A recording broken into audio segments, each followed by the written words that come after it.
नमस्कार, मैं Dhananjay Kumar the public India में आपका स्वागत है। सब लोग उलझे हुए हैं, राहुल गांधी क्या कर रहे हैं, संसद में क्या हो रहा है और इसी बीच भूल गए हैं लोग कि 30 जुलाई को यानी कल देश के 3 राज्यों की 3 विधानसभा सीटों पर उपचुनाव हुए हैं। बिहार की बांकीपुर सीट, जो पटना में है, मध्य प्रदेश की दतिया सीट और गुजरात की मंजलपुर सीट पर वोट डाले गए कल। इसमें दतिया तो शुरुआत में चर्चा हुई थी, आपको याद होगा कि बड़ा हंगामा किया था नरोत्तम मिश्रा जी ने, उनको टिकट नहीं दिया गया था तो एक तरह से उन्होंने विद्रोह कर दिया था। लेकिन बाद में शायद उनको फिर ऐसे वीडियोज़ भी आए थे, ऐसी खबरें भी आई थी कि उनको भाजपा वालों ने बड़ा तरीके से समझाया और फिर जो है नरोत्तम मिश्रा जी मान गए और भाजपा के से विद्रोह करने के बजाय भाजपा के जो कैंडिडेट थे, उनके समर्थन में चुनाव प्रचार किया। हालाँकि चुनाव प्रचार के बाद रोए भी और रोना भी लाज़मी है। नरोत्तम मिश्रा एक ज़माना था, ज़्यादा दिन की बात नहीं है, जब शिवराज सिंह चौहान मुख्यमंत्री हुआ करते थे पिछले टर्म में। उस समय वो गृह मंत्री थे, उनकी तूती बोलते थे। लेकिन पिछले चुनाव में वो हार गए, मुख्यमंत्री मोहन यादव बनाए गए और इसके बाद ये हालत हुई कि उनको विधानसभा का उम्मीदवार तक नहीं बनाया गया और नरोत्तम मिश्रा कुछ नहीं कर सके। भाजपा में नेताओं की यही त्रासदी है।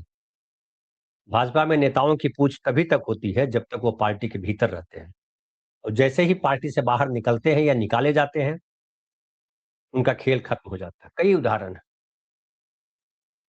अगर वहाँ से ही बात करें, मध्य प्रदेश की ही बात करें तो उमा भारती को याद कर लीजिए। उत्तर प्रदेश की बात करें तो कल्याण सिंह को याद कर लीजिए।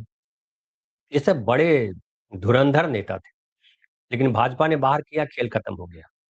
दूसरी तरफ देखिए कांग्रेस में लोग रहते हैं। कांग्रेस से निकल जाने के बाद वो मुख्यमंत्री तक बन जाते हैं।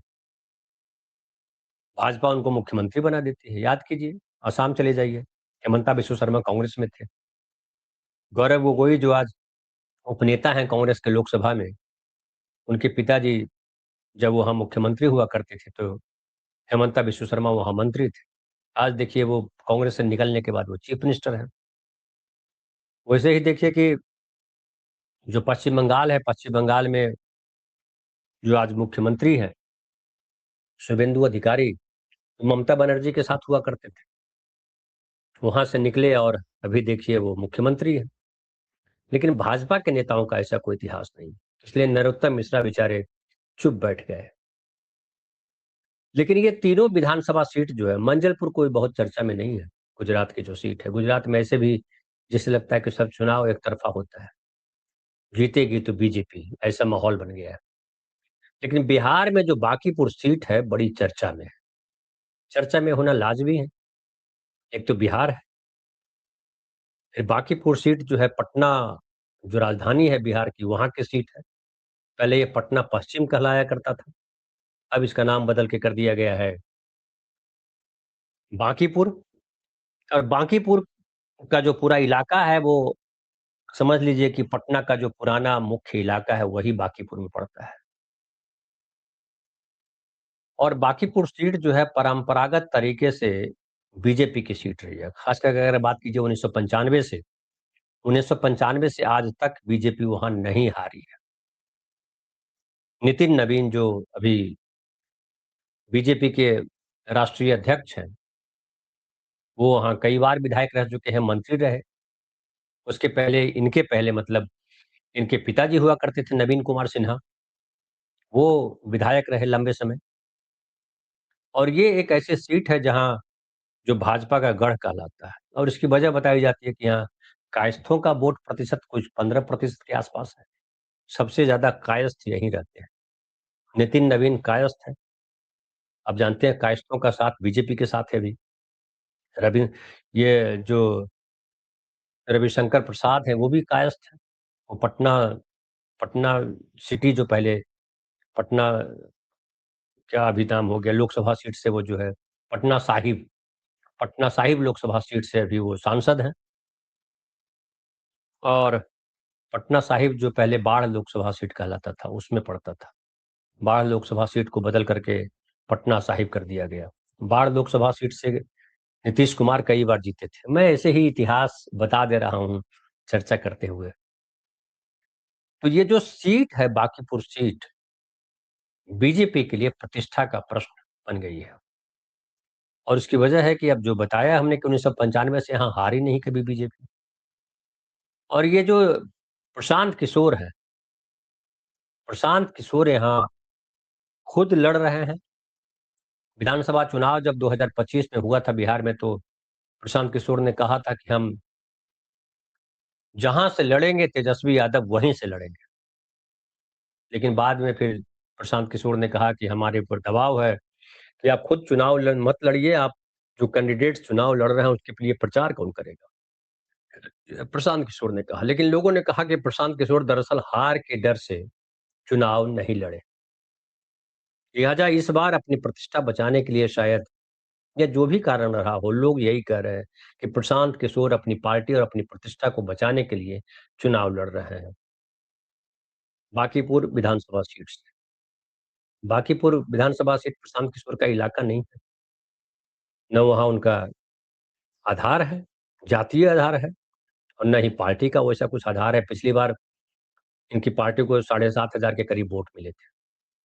जबकि देखिए कि ये जो नितिन नवीन थे पिछली बार 2025 में, जो राजद की जो उम्मीदवार थी रेखा गुप्ता, जो अभी भी उम्मीदवार है, उनको 50,000 वोटों से हराया था। 50,000 वोटों से हराया था। और जनसुराज के पास उस समय 7,500 वोट। तब जो है कुछ 41% वोटिंग हुई थी 2025 के विधानसभा चुनाव में। इस बार कहा जा रहा है कि हालाँकि कितना प्रतिशत वोट पड़ा वो काउंटिंग के बाद भी नहीं शायद पता चलता, या पता चलता है उस समय तक। अब तक जो है उसमें है कि 35-36% वोटिंग हुई है। यानी पिछले विधानसभा चुनाव से ज़ाहिर है कम वोटिंग हुई है। उपचुनाव में ऐसी ही वोटिंग कम हो जाती है। और शहरी इलाका है तो ज़ाहिर है कम लोग निकलते हैं वोट करने के लिए। उसके बाद एक ये भी हुआ है कि चूँकि ये सीट जो है प्रतिष्ठा का प्रश्न है, अगर ये बीजेपी हार जाती है, तो नितिन नवीन की भद होने वाली है। और नितिन नवीन की केवल नहीं, जो नए-नए मुख्यमंत्री बने हैं, सम्राट चौधरी, उनकी भी भद हो जाएगी कि आप एक सीट नहीं जिता सके, काहे को मुख्यमंत्री हैं। उनके लिए भी प्रतिष्ठा का प्रश्न है। और प्रतिष्ठा का प्रश्न इसलिए भी है कि जो भद हुई है जनसुराज,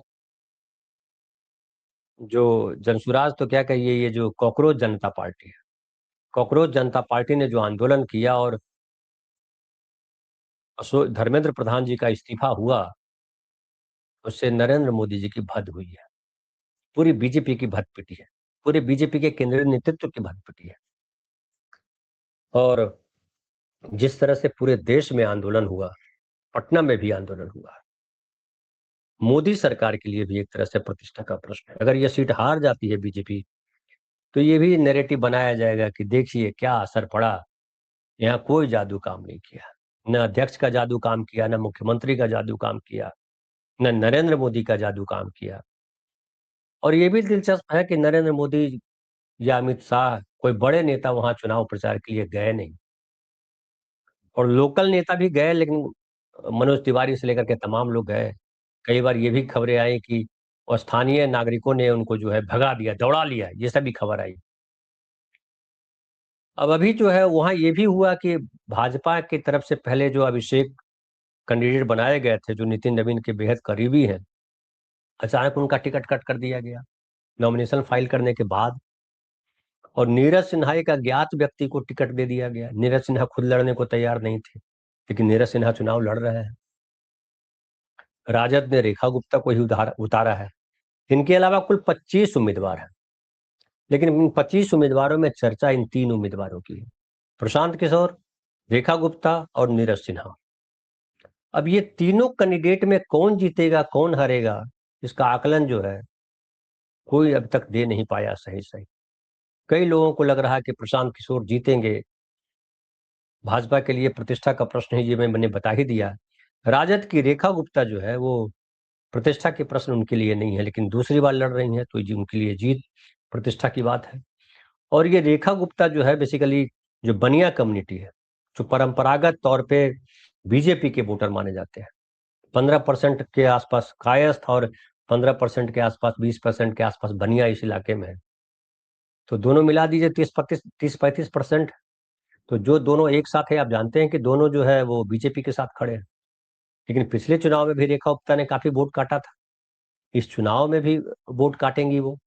अब वो जीतेंगी नहीं जीतेगी ये बताना बड़ा मुश्किल है, क्योंकि राजद का उस तरह से, जिस तरह से भाजपा ने चुनाव प्रचार किया है या जिस तरह से प्रशांत किशोर ने चुनाव प्रचार किया है, राष्ट्रीय जनता पार्टी ने उस तरह से चुनाव प्रचार नहीं किया है। खुद तेजस्वी यादव चुनाव प्रचार जरूर करने आए, लेकिन कोई बहुत उत्साह नहीं देखा गया रेखा गुप्ता को लेकर के। लेकिन प्रशांत किशोर ने पूरा जी जान लगा दिया है।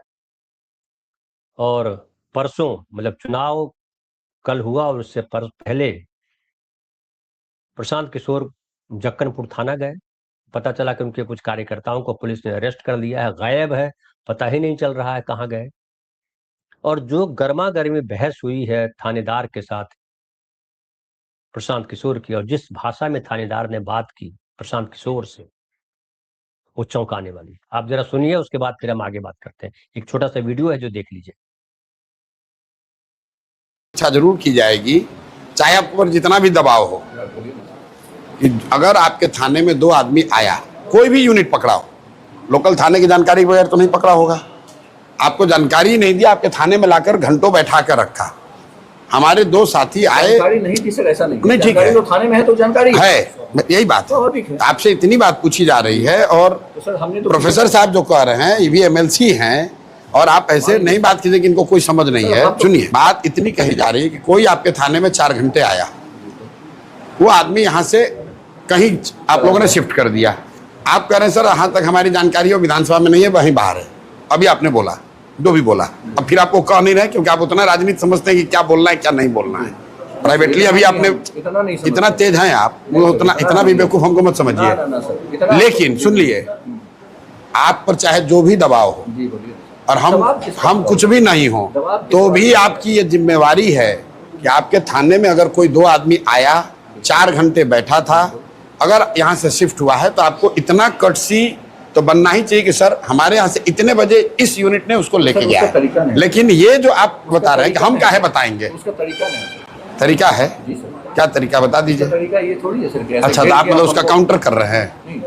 आपने सर हमको परेशान कर रहे हैं। आप हमको परेशान, हम आपको परेशान कर रहे हैं? क्या है सर ये? मतलब हमको चुनाव लड़ना है कि आपसे हमको दोस्ती करने आना है यहाँ? हम आपके थाने में बैठ के हमको मजा आ रहा है?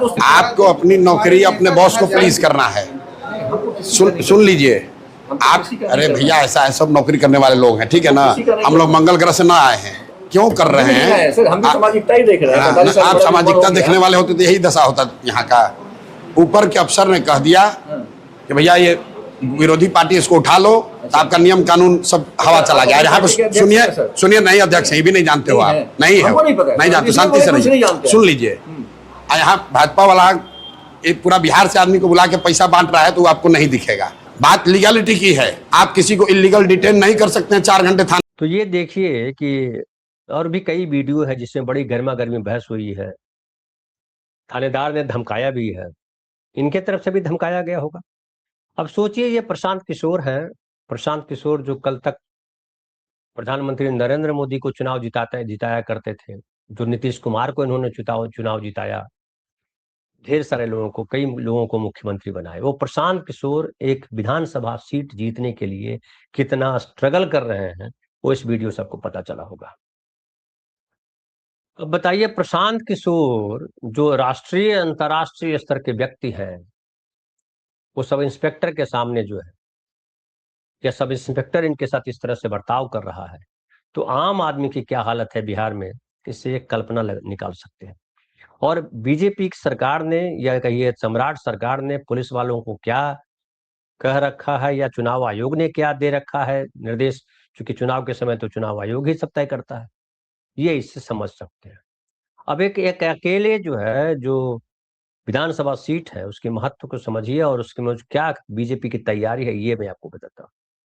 यहाँ कुल 422 बूथ है, और 422 बूथ पर कोई बूथ नहीं है जहां अर्धसैनिक बल तैनात नहीं है। अर्धसैनिक बल जो है वो केंद्र सरकार के जो गृह मंत्रालय है उसके तहत आता है, और 5,000 पुलिस बल तैनात किए गए हैं। बताइए, 5,000 पुलिस बल। कोई सेंसिटिव बूथ नहीं है। ऐसा नहीं है कि यहाँ नक्सलवादी हमला हो जाता है या कोई भयंकर मारपीट हो जाती है या पता नहीं। हम शहर मध्य राजधानी है, यही गांधी मैदान इसी इलाके में पड़ता है। पुराने इलाके सारे इसी इलाके में पड़ते हैं। कोई संवेदनशील इलाका नहीं, लेकिन हर बूथ पर अर्धसैनिक बल 5,000 पुलिस बल तैनात किए गए। और पुलिस कंट्रोल रूम सोच लीजिए, उसमें 72 पुलिस अफसर की ड्यूटी लगाई गई है। अब ये समझ लीजिए कि कितनी बड़ी बीजेपी की तैयारी है, या कहिए कि कितनी बड़ी तैयारी है चुनाव आयोग की। और चुनाव आयोग की तैयारी किस लिए है इतनी बड़ी? क्या यह खतरा था कि यहाँ बहुत भारी हिंसा होगी? और हिंसा कौन करेगा? क्या प्रशांत किशोर हिंसा करेंगे? प्रशांत किशोर का उस तरह का रिकॉर्ड तो है नहीं। लेकिन ये साफ साफ दिखाई पड़ता है कि जो उसमें एक बड़ा हिस्सा जो है मुस्लिम इलाका भी है, जो बांकीपुर इलाका है। बांकीपुर पोस्ट ऑफिस के सामने जो है एक रोड है, सब्जी बाग जिसको कहते हैं, उस इलाके में मुस्लिम भरे पड़े हैं। और भी जगह मुस्लिम है, लेकिन ये इलाका खास तौर। तो ये एक कहिए कि एक दबाव है लोगों पर कि अगर हमारी मर्जी से वोट देते हो तो ठीक है, नहीं तो एक तरह से धमकी समझ लीजिए। और इससे ये साफ साफ जाहिर होता है कि चुनाव आयोग, बीजेपी और लोग ये खुद कह रहे हैं, प्रशांत किशोर भी आरोप लगा रहे हैं कि ये पूरी तौर पर जो है चुनाव को हाईजैक किया जा रहा है, और उनके उम्मीदवारों, उनके उनके कार्यकर्ताओं को परेशान किया जा रहा है। जो बातचीत में वो बता रहे थे, वो पुलिस जिस तरह से बात कर रही है उससे भी समझ में आता है। तो अब परिणाम जो है क्या होंगे? स्थानीय लोग कह रहे हैं कि परिणाम कुछ बहुत चौंकाने वाले नहीं होंगे। बीजेपी आसानी से जीत जाएगी, क्योंकि बीजेपी को जीतना ही चाहिए। ये स्टेट गवर्नमेंट की मांग है, उनकी जरूरत है, नितिन नवीन की जरूरत है, नरेंद्र मोदी जी की जरूरत है। और ये जो तिकोना संघर्ष हुआ है, प्रशांत किशोर आए हैं, प्रशांत किशोर के बारे में एक जो छवि रही है कि वो लड़ते हैं, उनका चुनाव चिन्ह भी बसता है, स्कूल का बसता है। लेकिन चुनाव के दौरान जो उन्होंने प्रचार किया, उस तरीके का असर बिहार में नहीं दिखा। बीपीएससी छात्रों के लिए उन्होंने जरूर लड़ाई लड़ी, लेकिन उसमें भी कोई रचनात्मक या कहिए कि कोई एक उदाहरण के तौर पे कुछ प्रस्तुत नहीं कर सके। कहीं रिजल्ट, किसी रिजल्ट तक नहीं पहुंचा आंदोलन। और एक छवि की बात करें तो बहुत, जिस तरह की राष्ट्रीय छवि थी वो कमजोर पड़ी है। पिछले चुनाव में उनके ज्यादातर उम्मीदवार अपनी जमानत नहीं बचा सके। अब देखना है कि प्रशांत किशोर जीतते हैं या अपनी जमानत बचा पाते हैं या नहीं बचा पाते हैं। प्रशांत किशोर हालांकि कह रहे हैं कि वो वही जीतेंगे। रेखा गुप्ता बहुत चर्चा में नहीं है, लेकिन रेखा गुप्ता दूसरे नंबर पर है या प्रशांत किशोर तीसरे नंबर पर है या बीजेपी के नीरज कुमार सिन्हा दूसरे नंबर पर है, ये जब चुनाव के बाद मतों की गणना होगी तब पता चलेगा। लेकिन ये है कि ये बीजेपी के लिए प्रतिष्ठा का प्रश्न है, और ये प्रतिष्ठा का प्रश्न लोकतंत्र के लिए कई सारे प्रश्न खड़े करता है। फिलहाल इतना ही। बहुत बहुत धन्यवाद।